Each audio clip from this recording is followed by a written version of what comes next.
Hello students, welcome back to my YouTube channel. मेरा नाम है शिवानी और चैनल का नाम है BLIS study in Hindi medium. तो आज हम पढ़ेंगे B104 basic of information technology in LIS theory. ये कुछ इंपॉर्टेंट क्वेश्चन विद आंसर। इस PDF की पहले ओनली क्वेश्चंस की वीडियो डाली थी, तो कुछ बच्चों के कमेंट आ रहे थे कि आंसर की वीडियो भी डालें, तो इस वाली वीडियो में आंसर भी दे दिए गए हैं आपको। तो पहले इंपॉर्टेंट क्वेश्चन पढ़ लेते हैं। पहला क्वेश्चन है हमारा, ऑपरेटिंग सिस्टम क्या है? ऑपरेटिंग सिस्टम के विकास पर संक्षेप में चर्चा करें। दूसरा क्वेश्चन है हमारा, विभिन्न द्वितीयक भंडारण प्रौद्योगिकी की व्याख्या करें। थर्ड क्वेश्चन है हमारा, डेटाबेस डिज़ाइन करने में शामिल चरणों का वर्णन करें। एंटिटी रिलेशनशिप मॉडल और डेटाबेस डिज़ाइन प्रक्रिया में इसकी भूमिका की व्याख्या करें। फोर्थ क्वेश्चन है हमारा, डेटाबेस प्रबंधन प्रणाली DBMS क्या है? DBMS के कार्यों और घटकों पर चर्चा करें। फिफ्थ है हमारा, पुस्तकालय स्वचालन की आवश्यकता और उद्देश्यों पर चर्चा करें। पुस्तकालय को स्वचालित करते समय विचार किए जाने वाले मापदंडों का वर्णन करें। सिक्स क्वेश्चन है हमारा, सोल 2.0 ILMS की विशेषताओं और मॉडल का वर्णन करें। सेवन्थ क्वेश्चन है, आप CCF से क्या समझते हैं? विभिन्न सिद्धांतों की व्याख्या करें और आमतौर पर इस्तेमाल किए जाने वाले CCF क्षेत्रों की सूची बनाएं। एट्थ है हमारा, संचार सॉफ्टवेयर की विभिन्न विशेषताएं क्या हैं? पुस्तकालय में संचार सॉफ्टवेयर के उपयोग, लाभ और हानि की व्याख्या करें। नाइन्थ क्वेश्चन हमारा, इसको कर लेते हैं थोड़ा छोटा। नाइन्थ है, निम्नलिखित में से किन्हीं चार पर टिप्पणी करें। कभी कभी दो पर भी करने के लिए आता है। इसमें फर्स्ट पॉइंट है हमारा, आउटपुट डिवाइस। सेकंड, डेटा पदानुक्रम। थर्ड, संबंधों का सामान्यीकरण। उसके बाद है रेड प्रौद्योगिकी। उसके बाद E-जर्नल्स की विशेषताएं ना, और सबसे लास्ट है निकटता खोज। एक इसमें इम्पॉर्टेंट बात है कि ये जो पॉइंट्स है ना, जैसे आउटपुट डिज़ाइन, संबंधों का सामान्यीकरण, ये पॉइंट्स कभी कभी बड़े क्वेश्चन बन के भी आते हैं, तो इन पॉइंट्सों को हमें ध्यान से पढ़ना है। ठीक है, अब चलते हैं हम इनके आंसर पे जाने से पहले हम एक बार फर्स्ट क्वेश्चन फिर से देख लेते हैं। ऑपरेटिंग सिस्टम क्या है? ऑपरेटिंग सिस्टम के विकास पर संक्षेप में चर्चा करें। ठीक है, अब चलते हैं आंसर पे। तो यह है हमारा फर्स्ट क्वेश्चन का आंसर। तो इसको पढ़ते हैं। ऑपरेटिंग सिस्टम यानी OS कंप्यूटर हार्डवेयर और सॉफ्टवेयर के बीच एक इंटरफेस के रूप में कार्य करता है। यह कंप्यूटर सिस्टम के संचालन और प्रबंधन के लिए जिम्मेदार है और यह उपयोगकर्ताओं को कंप्यूटर संसाधनों का उपयोग करने के लिए एक मंच प्रदान करता है। ऑपरेटिंग सिस्टम के मुख्य कार्य: प्रोसेस मैनेजमेंट, OS प्रोसेस को बनाने, चलाने और समाप्त करने के लिए जिम्मेदार है। दूसरा है मेमोरी मैनेजमेंट, OS मेमोरी को प्रबंधित करता है और प्रोसेसों को मेमोरी आवंटित करता है। थर्ड है final system management, OS final system को प्रबंधित करता है और फाइलों को बनाने, पढ़ने और लिखने के लिए जिम्मेदार है। फोर्थ है input output management, OS input output डिवाइसों को प्रबंधित करता है और प्रोसेसों को इनपुट आउटपुट ऑपरेशंस के लिए जिम्मेदार है। ऑपरेटिंग सिस्टम के विकास का इतिहास लिखिए, जो कि क्वेश्चन में हमारे पूछा था। तो यहाँ से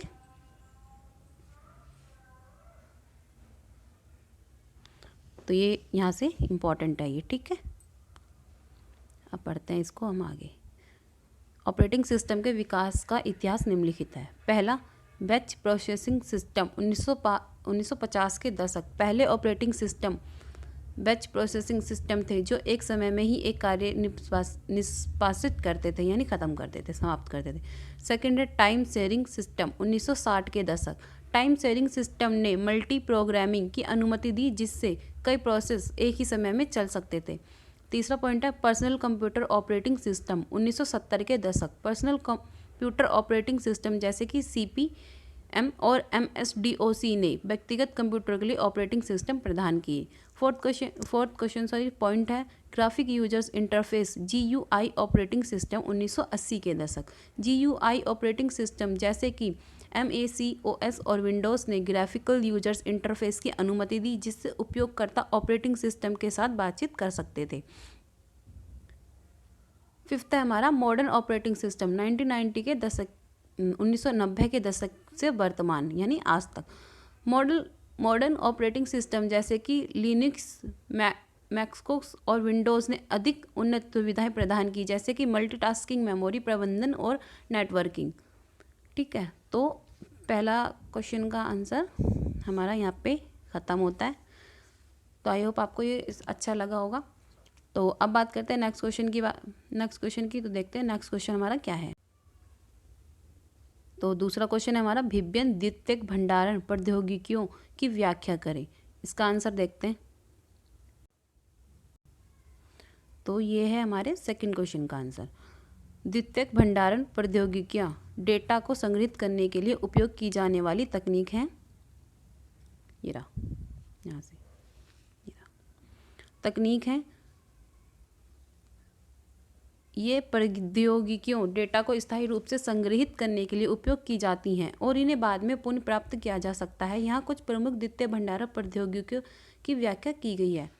मैग्नेटिक डिस्क, जैसे कि मैग्नेटिक डिस्क एक प्रकार की द्वितीयक भंडारण प्रौद्योगिकी है जो डेटा को मैग्नेटिक फील्ड के माध्यम से संग्रहित करती है। मैग्नेटिक डिस्क में एक घूमने वाला डिस्क और एक पढ़ने लिखने वाला हेड होता है जो डेटा को पढ़ाता और लिखता है। Solid state drive SSD, solid state drive SSD एक प्रकार की द्वितीयक भंडारण प्रौद्योगिकी है जो डेटा को सेमीकंडक्टर मेमोरी में संग्रहित करती है। SSD में कोई घूमने वाले भाग नहीं होते हैं, जिससे ये अधिक तेज और विश्वसनीय होते हैं। थर्ड है हमारा फ्लक्स ड्राइव। फ्लक्स ड्राइव एक प्रकार की द्वितीयक भंडारण प्रौद्योगिकी है जो डेटा को फ्लक्स मेमोरी में संग्रहित करती है। फ्लक्स ड्राइव छोटे, पोर्टेबल और ऊर्जा कुशल होते हैं। फोर्थ है हमारा ऑप्टिकल डिस्क। ऑप्टिकल डिस्क एक प्रकार की द्वितीयक भंडारण प्रौद्योगिकी है जो डेटा को लेजर प्रकाश के माध्यम से संग्रहित करती है। ऑप्टिकल डिस्क में CD, DVD और ब्लू रे डिस्क आदि शामिल हैं। इसके बाद है हमारा टेप ड्राइव। टेप ड्राइव एक प्रकार की द्वितीयक भंडारण प्रौद्योगिकी है जो डेटा को मैग्नेटिक टेप पर संग्रहित करती है। टेप ड्राइव आमतौर पर डेटा बैकअप और आर्काइविंग के लिए उपयोग की जाती है। तो हमारा सेकंड क्वेश्चन ख़त्म होता है यहाँ पे। ठीक है, ये मैंने इसमें इतनी ही डिफ़ाइन करी है। ठीक है, आप चाहें तो और भी डिफ़ाइन कर सकते हैं और भी लिख सकते हैं, ऐसी कोई परेशानी नहीं है। ठीक है, आप इसमें अपनी तरफ से भी आंसर को शामिल कर सकते हैं। अब देखते हैं नेक्स्ट क्वेश्चन हमारा क्या है। तो नेक्स्ट क्वेश्चन है हमारा, डेटाबेस डिजाइन करने में शामिल चरणों का वर्णन करें। एंटिटी रिलेशनशिप मॉडल और डेटाबेस डिजाइन प्रक्रिया में इसकी भूमिका की व्याख्या करें। चलते हैं आंसर की तरफ। तो ये है थर्ड का आंसर। डेटाबेस डिजाइन करने में शामिल चरण निम्नलिखित है। डेटाबेस डिजाइन चरण, आवश्यकता विश्लेषण, डेटाबेस को आवश्यकताओं को समझना और उन्हें दस्तावेज में लिखना। कॉन्सेप्चुअल डिज़ाइन, डेटाबेस के कॉन्सेप्चुअल मॉडल को बनाना जिसमें entity relationship model ER model शामिल है। लॉजिकल डिज़ाइन, डेटाबेस के लॉजिकल मॉडल को बनाना जिसमें टेप, फील्ड और रिलेशनशिप शामिल है। फोर्थ है भौतिक डिज़ाइन, डेटाबेस के भौतिक मॉडल को बनाना जिसमें डेटाबेस के लिए आवश्यक हार्डवेयर और सॉफ्टवेयर का चयन शामिल है। फिफ्थ है डेटाबेस का निर्माण, डेटाबेस को बनाने के लिए आवश्यक कोड और डाटा को लिखना। सिक्स्थ है परीक्षण और रखरखाव, डेटाबेस का परीक्षण करना और उसे नियमित रूप से अपडेट करना और रखरखाव करना। Entity relationship model ER model, ठीक है, एंटिटी रिलेशनशिप मॉडल को ही ER मॉडल भी कहते हैं। ये पेपर में किसी भी नाम से आ सकता है, तो ध्यान रखना है। Entity relationship model ER model एक ग्राफिकल प्रतिनिधित्व है जो डेटाबेस के कॉन्सेप्ट मॉडल को दर्शाता है। ER मॉडल के निम्नलिखित घटक शामिल हैं। एंटिटी डाटाबेस को संग्रहित डेटा के मुख्य विषय हैं। एट्रीब्यूट एंटिटी के गुण हैं जो उन्हें विशिष्ट बनाते हैं। रिलेशनशिप एंटिटी के बीच संबंध है जो उन्हें जोड़ते हैं। ER मॉडल का उपयोग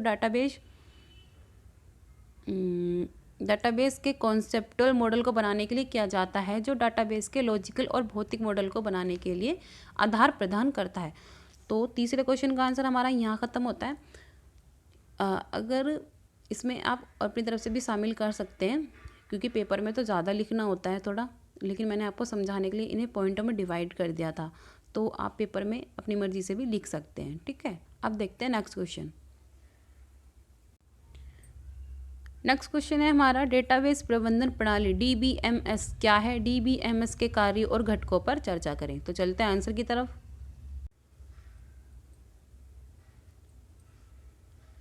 ये है हमारे फोर्थ क्वेश्चन का आंसर, तो इसको पढ़ते हैं। डेटाबेस प्रबंधन प्रणाली DBMS एक सॉफ्टवेयर प्रणाली है जो डेटाबेस को बनाने, प्रबंधित करने और उपयोग करने के लिए डिजाइन की गई है। DBMS डाटाबेस को एक संरक्षित और संगठित तरीके से संग्रहित करने के लिए एक मंच प्रदान करता है जिससे डाटा को आसानी से एक्सेस, अपडेट और प्रबंधित किया जा सके। DBMS के मुख्य कार्य, जो कि क्वेश्चन में साफ साफ पूछा गया था, तो ये इंपॉर्टेंट है, पेपर में आ सकता है। ठीक है, कार्य इसके पढ़ते हैं। पहला कार्य है डाटाबेस बनाना। DBMS डाटाबेस को बनाने के लिए एक मंच प्रदान करता है जिसमें टेबल, इंडेक्स और अन्य डाटाबेस ऑब्जेक्ट शामिल हैं। दूसरा है डाटा संग्रहण। DBMS डाटा को संग्रहित करने के लिए एक सुरक्षित और विश्वसनीय तरीका प्रदान करता है। तीसरा है डाटा प्रबंधन। DBMS डाटा को प्रबंधित करने के लिए एक मंच प्रदान करता है जिसमें डाटा को अपडेट करना, डिलीट करना और रिट्रीव करना शामिल है। फोर्थ है हमारा डाटा सुरक्षा। DBMS को डाटा को सुरक्षित करने के लिए एक मंच प्रदान करता है जिसमें डाटा को एन्क्रिप्ट करना, एक्सेस कंट्रोल करना और ऑडिट ट्रेल बनाना शामिल है। DBMS के मुख्य कार्य, जो भी क्वेश्चन में पूछा था, ये भी इंपॉर्टेंट है। पहला है DBMS engine. DBMS engine database को बनाने, प्रबंधित करने और उपयोग करने के लिए जिम्मेदार है। डाटाबेस डाटा को संग्रहित करने के लिए एक संरक्षित और संगठित तरीके से बनाया गया है। थर्ड है query processor. Query processor database से डाटा को रिट्रीव करने और अपडेट करने के लिए जिम्मेदार है। फोर्थ है हमारा सुरक्षा प्रणाली। सुरक्षा प्रणाली डाटा को सुरक्षित करने के लिए जिम्मेदार है जिसमें डाटा को एन्क्रिप्ट करना, एक्सेस कंट्रोल करना और ऑडिट ट्रेल बनाना शामिल है। तो फोर्थ क्वेश्चन हमारा ख़त्म होता है यहाँ पे। ठीक है, आई होप आपको ये समझ आया होगा। अब देखते हैं नेक्स्ट क्वेश्चन। आप देखते हैं फिफ्थ क्वेश्चन। ठीक है,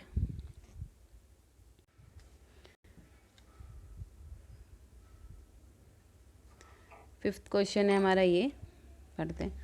पुस्तकालय स्वचालन की आवश्यकता और उद्देश्यों पर चर्चा करें। पुस्तकालय को स्वचालित करते समय विचार किए जाने वाले मापदंडों का वर्णन करें। तो आंसर की तरफ खुलते हैं टाइम वेस्ट किए बिना, जल्दी। ये रहा हमारा फिफ्थ का आंसर, टाइम वेस्ट किए बिना पढ़ते हैं इसको। पुस्तकालय स्वचालन की आवश्यकता और उद्देश्य। मैंने आप लोगों के लिए बात को घुमाया फिराया नहीं है, आंसर को सीधे सीधे लिख दिया है ताकि आप अच्छे से समझ पाएँ। बाकी आप पेपर में किसी और तरीके से लिखना चाहते हैं तो आप लिख सकते हैं।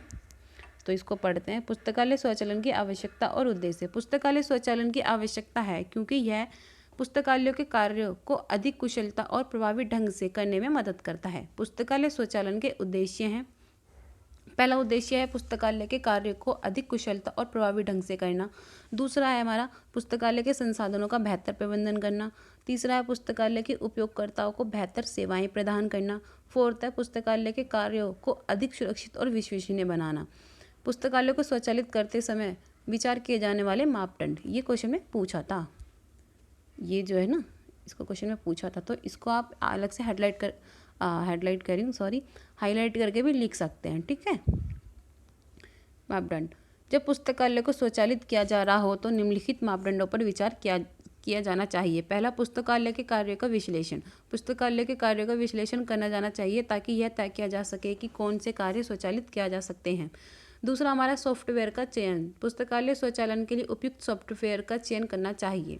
तीसरा, हार्डवेयर की आवश्यकता। पुस्तकालय स्वचालन के लिए आवश्यक हार्डवेयर की आवश्यकता का आकलन करना चाहिए। फोर्थ है प्रशिक्षण और समर्थन।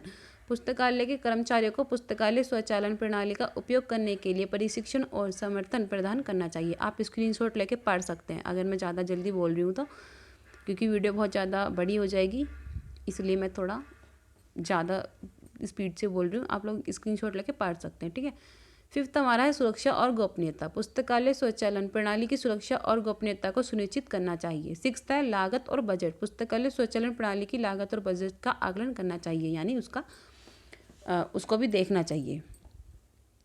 तो अब हम आ गए हैं 6 क्वेश्चन पे, और 6 क्वेश्चन हमारा है सोल 2.0 ILMS की विशेषताओं और मॉडल का वर्णन करें। चलते हैं आंसर की तरफ। तो ये हमारा 6 क्वेश्चन का आंसर, इसको पढ़ते हैं। SOULT.0 सोल 2.0 और ILMS दोनों ही पुस्तकालय स्वचालन प्रणालियां हैं। दोनों ही क्या हैं? स्वचालन प्रणालियां हैं, ठीक है, जो पुस्तकालयों के लिए विभिन्न सेवाएं प्रदान करती हैं। SOUL 2.0 की विशेषताएं। पहला, modular design. SOUL 2.0 module design पर आधारित है, जिससे ये विभिन्न पुस्तकालयों की आवश्यकताओं के अनुसार अनुकूलित किया जा सकता है। वेब आधारित इंटरफेस। SOUL 2.0 में एक वेब आधारित इंटरफेस है, जिससे पुस्तकालय के उपयोगकर्ता ऑनलाइन पुस्तकें खोज सकते हैं, अपने खातों की जांच कर सकते हैं और अन्य सेवाएं प्रदान कर सकते हैं। तीसरा है हमारा एकीकृत पुस्तकालय प्रबंधन। SOUL 2.0 में एकीकृत पुस्तकालय प्रबंधन की सुविधा है, जिससे पुस्तकालय के कर्मचारी पुस्तकालय के संसाधनों का प्रबंधन कर सकते हैं, जैसे कि पुस्तकें, पत्रिकाएं, ऑनलाइन संसाधन आदि। फोर्थ हमारा है रिपोर्टिंग और विश्लेषण। SOUL 2.0 में रिपोर्टिंग और विश्लेषण की सुविधा है, जिससे पुस्तकालय के कर्मचारी पुस्तकालय के उपयोग के बारे में रिपोर्ट तैयार कर सकते हैं और विश्लेषण कर सकते हैं। नेक्स्ट प्रणाली जो है, ये भी प्रणालियां हैं ना ये दोनों, SILMS की विशेषताएं। इस क्वेश्चन में मैं दोनों की विशेषताएं बतानी थी, ठीक है।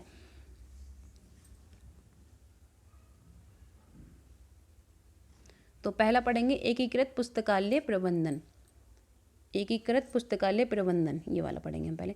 ILMS एकीकृत पुस्तकालय प्रबंधन की सुविधा है, जिससे पुस्तकालय के कर्मचारी पुस्तकालय के संसाधन का प्रबंधन कर सकते हैं। वेब आधारित इंटरफेस, सेकेंड है हमारा वेब आधारित इंटरफेस।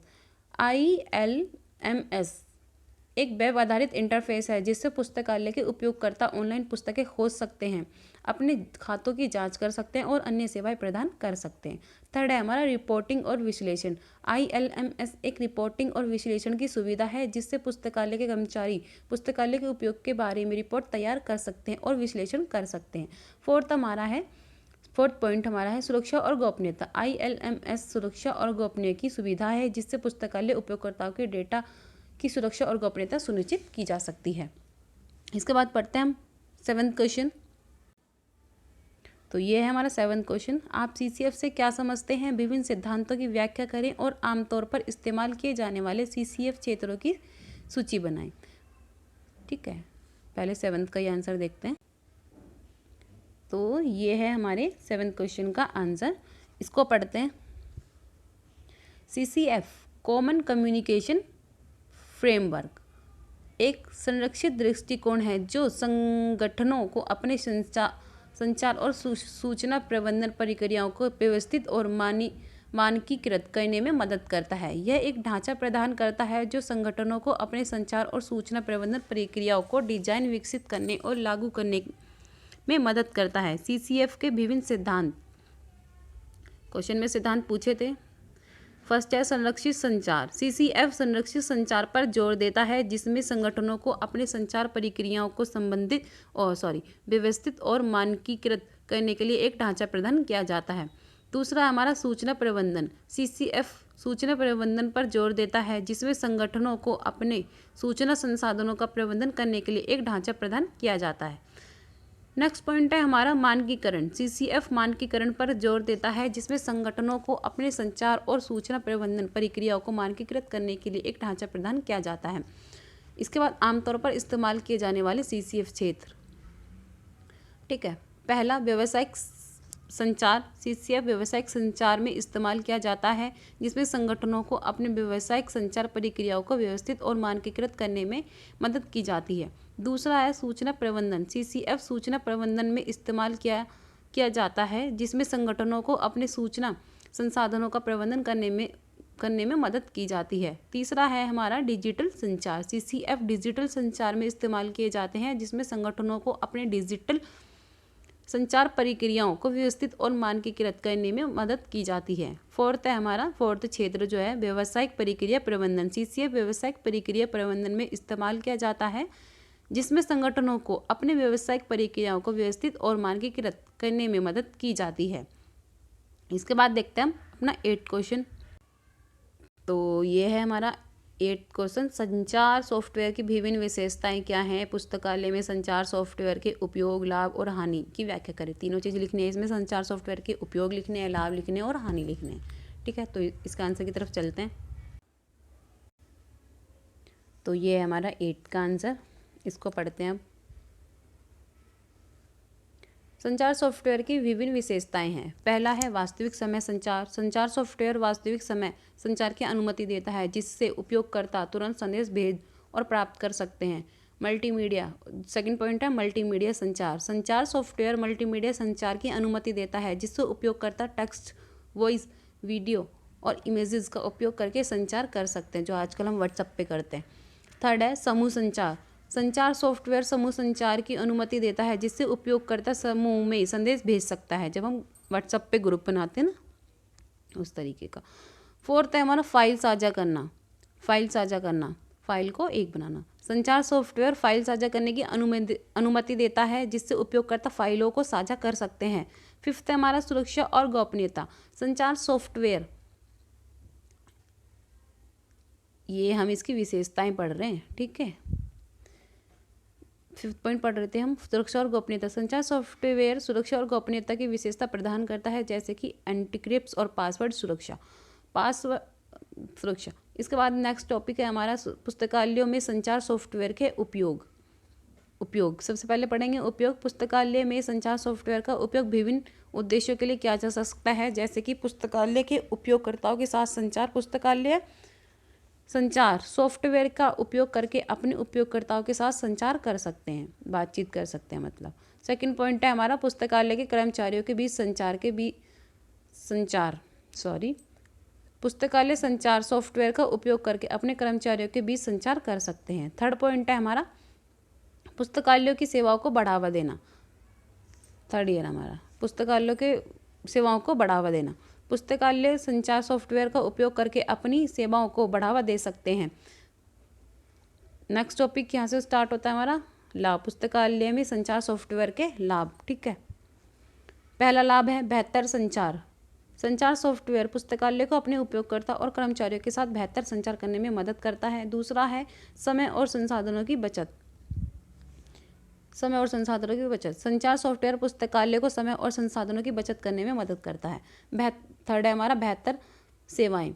संचार सॉफ्टवेयर पुस्तकालय को अपने उपयोगकर्ताओं को बेहतर सेवाएं प्रदान करने में मदद करती है, ठीक है। इसके बाद हम पढ़ेंगे, ये हो गई हमारी उपयोग हो गए, लाभ हो गए। अब हम पढ़ते हैं हानि, ये भी इम्पॉर्टेंट है, ठीक है। हानि पढ़ेंगे तो पुस्तकालय लागत। संचार सॉफ्टवेयर की लागत अधिक होती है। दूसरा है जटिलता। संचार सॉफ्टवेयर का उपयोग करना जटिल हो सकता है।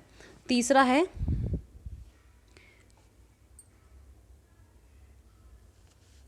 सुरक्षा और गोपनीयता की चिंताएं। संचार सॉफ्टवेयर का उपयोग करने से सुरक्षा और गोपनीयता की चिंताएं उत्पन्न हो सकती हैं, ठीक है। तो हमारा 9th क्वेश्चन जो है 8th क्वेश्चन जो है वो यहाँ ख़त्म होता है। आई होप ये क्वेश्चन आपको समझ आया होगा। जो ये मैंने पॉइंट्स है ना, ये जैसे हानि में लागत और जटिलता थोड़े छोटे पॉइंट्स है, तो आपको क्या करना है एग्जाम में ना, इन पॉइंट्सों को बड़ा करके लिखना है। अब आप अपने माइंड से इसको बड़ा करके लिख सकते हैं, ठीक है। जैसे लागत अधिक लगती है तो आप इस पर क्या क्या लिख सकते हैं, जटिलता होती है तो आप जटिलता वाले पॉइंट में क्या ऐड कर सकते हैं, इस तरीके से, ठीक है। तो इसके बाद हम देखते हैं नेक्स्ट क्वेश्चन। तो ये है हमारा नेक्स्ट और सबसे आखिरी क्वेश्चन। निम्नलिखित में से 4 पर टिप्पणी करनी है। सबसे पहला पॉइंट है आउटपुट डिवाइस डेटा पदानुक्रम। सबसे पहले आउटपुट डिवाइस डेटा पदानुक्रम, संबंधों का सामान्यीकरण, रेड प्रौद्योगिकी, ई जर्नल्स की विशेषताएं, निकटता खोज। सबसे पहले पढ़ते हैं आउटपुट डिवाइस। तो 9th का आंसर जो है ये रहा। 9th का आउटपुट डिवाइस कंप्यूटर सिस्टम के साथ जुड़े हुए उपकरण होते हैं जो कंप्यूटर द्वारा प्रोसेस किए गए डेटा को उपयोगकर्ता को प्रदर्शित करने या प्रिंट करने के लिए उपयोग किया जाते हैं। आउटपुट डिवाइस के उदाहरण हैं मॉनिटर, एक विजुअल डिस्प्ले डिवाइस जो ग्राफिकल और टेक्स्ट आधारित आउटपुट प्रदर्शित करते हैं। सेकंड है प्रिंटर, यह डिवाइस जो कंप्यूटर द्वारा प्रोसेस किए गए डेटा को पेपर पर प्रिंट करता है। थर्ड है स्पीकर, एक ऑडियो आउटपुट डिवाइस जो कंप्यूटर द्वारा प्रोसेस किए गए ऑडियो सिग्नल को प्ले करता है। फोर्थ है प्लॉटर, एक ग्राफिकल आउटपुट डिवाइस जो कंप्यूटर द्वारा प्रोसेस किए गए ग्राफिकल डेटा को पेपर पर प्लॉट करता है। ठीक है। फिफ्थ पॉइंट है ब्रेल डिस्प्ले। ब्रेल डिस्प्ले एक स्पेशल आउटपुट डिवाइस जो दृष्टिबाधित व्यक्तियों के लिए ब्रेल लिपि में टेक्स्ट आउटपुट करता है। जो अंधे लोग होते हैं ना, जो मतलब जिनकी आंखें नहीं होती, ब्रेल डिस्प्ले उन लोगों के लिए पेपर टाइप करता है। ठीक है। इन आउटपुट डिवाइसों का उपयोग विभिन्न क्षेत्रों में किया जाता है जैसे कि शिक्षा, व्यवसाय, चिकित्सा और मनोरंजन। सेकंड पॉइंट था हमारा डेटा अनुक्रम, डेटा पदानुक्रम। तो डेटा पदानुक्रम क्या होता है पढ़ते हैं। डेटा पदानुक्रम का अर्थ है यहाँ से पढ़ना इसको। ठीक है। डेटा पदानुक्रम का अर्थ है डेटा को एक विशिष्ट क्रम में व्यवस्थित करना जिससे डेटा को आसानी से एक्सेस, मैनिपुलेट और विश्लेषित किया जा सके। डेटा पदानुक्रम के प्रकार, पहला अल्फोन्यूमेरिक पदानुक्रम, यह डेटा को अल्फोन्यूमेरिक क्रम में व्यवस्थित करता है जैसे कि ABCD आदि। ठीक है, ये पहला। दूसरा है न्यूमेरिक पदानुक्रम, यह डेटा को न्यूमेरिक क्रम में व्यवस्थित करता है जैसे कि 1 2 3। तीसरा है क्रोनोलॉजिकल पदानुक्रम, ये रहा हमारा। ठीक है, ये रहा। यह डेटा को क्रोनोलॉजिकल क्रम में प्रदर्शित करता है जैसे कि तारीख और समय के अनुसार। फोर्थ है हमारा कैटेगोरिकल पदानुक्रम, यह डेटा को कैटेगोरिकल क्रम में व्यवस्थित करता है जैसे कि श्रेणियां और उप श्रेणियों के अनुसार। इसके लाभ पूछे थे तो लाभ ये रहे। पहला लाभ पढ़ते हैं हम, डेटा की व्यवस्था। यह डेटा को एक विशिष्ट क्रम में व्यवस्थित करता है जिससे डेटा को आसानी से एक्सेस और मैनिपुलेट किया जा सकता है। डेटा की सुरक्षा, यह डेटा को सुरक्षित रखता है जिससे डेटा को अनधिकृत एक्सेस से बचाया जा सकता है। तीसरा है हमारा डेटा की प्रोसेसिंग, यह डेटा को प्रोसेस करने में मदद करता है जिससे डेटा को आसानी से विश्लेषित और रिपोर्टेड किया जा सके। ठीक है, तो हमारा ये पॉइंट होता है यहीं ख़त्म। इसके बाद जो पॉइंट है हमारा है वो ये यहाँ पे ख़त्म होता है। इसके बाद जो पॉइंट है, थर्ड पॉइंट हमारा है संबंधों का सामान्यीकरण। तो संबंधों का सामान्यीकरण क्या है। डेटाबेस डिज़ाइन में एक महत्वपूर्ण प्रक्रिया है जिसका उद्देश्य डेटाबेस में संग्रहित डेटा को संगठित और संरचित करना है। संबंधों का सामान्यीकरण करने के लिए निम्नलिखित चरणों का पालन किया जाता है। पहला है प्रथम सामान्य रूप यानी फर्स्ट INFA। प्रत्येक टेबल के प्रत्येक रिकॉर्ड में एक अद्वितीय पहचानकर्ता प्राइमरी की होना चाहिए। दूसरा पॉइंट हमारा द्वितीयक सामान्य रूप। दूसरा पॉइंट है हमारा द्वितीयक सामान्य रूप, इसको पढ़ते हैं। प्रत्येक टेबल के प्रत्येक रिकॉर्ड में एक अद्वितीय पहचानकर्ता होना चाहिए और प्रत्येक गैर प्राइमरी को प्राइमरी से पूरी तरह से निर्धारित किया जाना चाहिए। थर्ड पॉइंट है हमारा तृतीय सामान्य रूप, ये हमारा थर्ड है तृतीय सामान्य रूप। प्रत्येक टेबल में प्रत्येक रिकॉर्ड में एक अद्वितीय पहचानकर्ता होना चाहिए और प्रत्येक गैर प्राइमरी की को प्राइमरी की से पूरी तरह से निर्धारित किया जाना चाहिए और कोई भी गैर प्राइमरी की प्राइमरी पर निर्भर नहीं की होनी चाहिए। फोर्थ पॉइंट है हमारा बॉयस कार्टेड सामान्य रूप। ठीक है, बॉयस कार्टेड सामान्य रूप यानी BCNF। प्रत्येक टेबल के प्रत्येक रिकॉर्ड में एक अद्वितीय पहचानकर्ता होना चाहिए और प्रत्येक गैर प्राइमरी की को प्राइमरी की से पूरी तरह निर्धारित किया जाना चाहिए और कोई भी गैर प्राइमरी की प्राइमरी की पर निर्भर नहीं होनी चाहिए और प्रत्येक टेबल में एक ही प्राइमरी की होनी चाहिए। जब आप इनको पूरी बुक से पढ़ोगे ना तो आपको ये समझ में आएगा कि प्राइमरी गैर प्राइमरी की बात क्या हो रही है यहाँ पे। ठीक है, संबंधों का सामान्यीकरण करने से डेटाबेस में संग्रहित डेटा की गुणवत्ता में सुधार होता है और डेटा को अधिक कुशलता से प्रभावित किया जा सकता है। फिफ्थ पॉइंट है हमारा रेड प्रौद्योगिकी यानी रेड टेक्नोलॉजी। अब इसको पढ़ते हैं कि ये क्या होता है।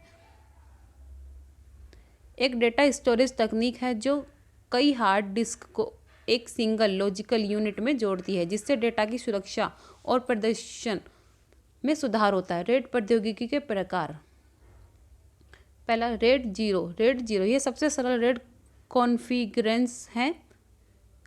कॉन्फ़िगरेशन है जिसमें दो या अधिक हाई डिस्क को एक सिंगल लॉजिकल यूनिट में जोड़ा जाता है। रेड 1 यह रेड कॉन्फ़िगरेशन दो हार्ड डिस्क को एक सिंगल लॉजिकल यूनिट में जोड़ती है, जिससे डेटा की सुरक्षा में सुधार होता है। रेड 5 यह रेड कॉन्फ़िगरेशन 3 या अधिक हार्ड डिस्क को एक सिंगल लॉजिकल यूनिट में जोड़ती है, जिससे डेटा की सुरक्षा और प्रदर्शन में सुधार होता है। रेड 6 यह रेड कॉन्फ़िगरेशन 4 या अधिक हार्ड डिस्क को एक सिंगल लॉजिकल यूनिट में जोड़ती है, जिससे डेटा की सुरक्षा और प्रदर्शन में सुधार आता है। आपको ना याद करना है कि कौन कितने उस यूनिट को जोड़ती है, बस इसमें। रेड प्रौद्योगिकी के लाभ, उच्च प्रदर्शन। रेड प्रौद्योगिकी उच्च प्रदर्शन प्रदान करती है। इसके लाभ भी इंपॉर्टेंट है, क्या पता बड़े क्वेश्चन में आ जाए। रेड प्रौद्योगिकी उच्च प्रदर्शन प्रदान करती है, जिससे डेटा को तेजी से एक्सेस किया जा सकता है। सेकंड है उच्च सुरक्षा। रेड प्रौद्योगिकी उच्च सुरक्षा प्रदान करती है, जिससे डेटा को सुरक्षित रूप से संग्रहित किया जा सकता है। थर्ड है उच्च उपलब्धता। रेड प्रौद्योगिकी उच्च उपलब्धता प्रदान करती है, जिससे डेटा को हमेशा उपलब्ध रखा जा सकता है। रेड प्रौद्योगिकी के अनुप्रयोग, सर्वर्स। रेड प्रौद्योगिकी में सर्वर्स में उपयोग की जाती है, जिससे डेटा की सुरक्षा और प्रदर्शन में सुधार होता है। Data stat. रेड प्रौद्योगिकी डेटा स्टैट में उपयोग की जाती है, जिससे डेटा की सुरक्षा और प्रदर्शन में सुधार होता है। ठीक है। थर्ड है हमारा क्लाउड स्टोरेज। रेड प्रौद्योगिकी क्लाउड स्टोरेज में उपयोग की जाती है, जिससे डेटा की सुरक्षा और प्रदर्शन में सुधार होता है। नेक्स्ट पॉइंट है हमारा ई जर्नल्स। क्या है ई जर्नल्स? पे कभी कभी बड़ा क्वेश्चन भी आता है, तो आपको ये टॉपिक अच्छे से पढ़ना है। तो इसके बारे में जानते हैं। तकनीकी विशेषताएं, ई जर्नल्स की विशेषताएं पूछी है इसमें। ठीक है, ये नहीं पूछा कि ई जर्नल्स क्या होता है, तो आप बुक से पढ़ के जाइएगा कि ई जर्नल्स के बारे में। ठीक है, ई जर्नल्स की विशेषता पूछे तो पहली विशेषता है डिजिटल नेतृत्व। ई जर्नल डिजिटल तकनीक का उपयोग करके नेतृत्व प्रदान करते हैं। ऑनलाइन संचार। ई जर्नल्स ऑनलाइन संचार के माध्यम से अपने अधिकारियों और सैनिकों के साथ संवाद करते हैं, बात करते हैं। नहीं, डेटा विश्लेषण। ई जर्नल्स डेटा विश्लेषण का उपयोग करके रणनीतिक निर्णय लेते हैं। साइबर सुरक्षा। ई जर्नल्स साइबर सुरक्षा के माध्यम से अपने डेटा और संचार की सुरक्षा करते हैं। नेतृत्व की विशेषताएं। नेतृत्व क्षमता। ई जर्नल्स में नेतृत्व क्षमता होती है, ये पढ़ रहे हैं हम, उन्हें जो उन्हें सेना का नेतृत्व करने में सक्षम बनाती है। दूसरा है हमारा रणनीतिक सोच।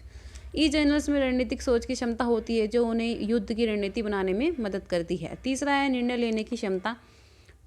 ई जर्नल्स में निर्णय लेने की क्षमता होती है, जो उन्हें युद्ध के दौरान त्वरित निर्णय लेने में मदद करती है। इसके बारे में कुछ अन्य विशेषताएं भी हैं। पहला है लचीलापन। ई जर्नल्स में लचीलापन होता है, जो उन्हें युद्ध के दौरान बदलती परिस्थितियों के अनुसार अपनी रणनीति को बदलने में मदद करता है। ये इम्पॉर्टेंट है। ठीक है, यहाँ से ये थोड़ा इम्पॉर्टेंट है, सॉरी ये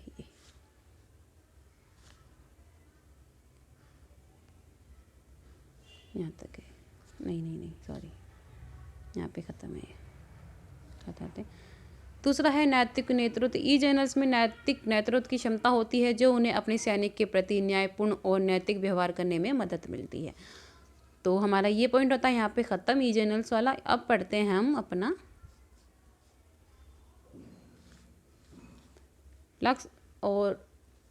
लास्ट पॉइंट जो है हमारी, वो है निकटता खोज। निकटता खोज के बारे में जानते हैं। चलो,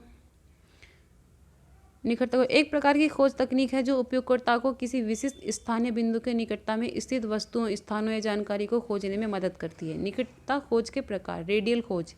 पहला है रेडियल खोज। ठीक है, रेडियल खोज यह खोज तकनीक या विशिष्ट बिंदु के चारों ओर एक सुनिश्चित दूरी के भीतर स्थित वस्तुओं या स्थानों को खोजने के लिए उपयोग की जाती है। दूसरा है पॉलीगोनल खोज। यह खोज तकनीक एक विशिष्ट पॉलीगन के भीतर स्थित वस्तुओं या स्थानों को खोजने के लिए उपयोग की जाती है। तीसरी है हमारी बाउंडिंग बॉक्स खोज। यह खोज तकनीक एक विशिष्ट बाउंडिंग बॉक्स के भीतर स्थित वस्तुओं का स्थान को खोजने के लिए उपयोग की जाती है। ये टॉपिक इंपॉर्टेंट है। निकटता खोज के अनुप्रयोग। फर्स्ट है लोकेशन आधारित सेवाएं। निकटता खोज तकनीक का उपयोग लोकेशन आधारित सेवाओं में किया जाता है, जैसे कि निकटता रेस्टोरेंट या होटल खोजना। दूसरा है मैपिंग और नेविगेशन। निकटता खोज तकनीक का उपयोग मैपिंग और नेविगेशन में किया जाता है, जैसे कि निकटता सड़क या मार्ग खोजना। थर्ड है हमारा डेटा विश्लेषण। निकटता खोज तकनीक का उपयोग डेटा विश्लेषण में किया जाता है, जैसे कि निकटता डेटा पॉइंट को खोजना। तो आज के इंपॉर्टेंट क्वेश्चन विद आंसर्स हमारे यहाँ ख़त्म होते हैं। तो आई होप आपको ये वीडियो पसंद आई होगी और अच्छे लगे होंगे ये आंसर। तो अगर वीडियो आपको पसंद आई तो चैनल को सब्सक्राइब करें, वीडियो को लाइक करें और कमेंट करना ना भूलें। और भी वीडियो के इंपॉर्टेंट क्वेश्चन विद आंसर डाल दिए जाएंगे। Thank you so much.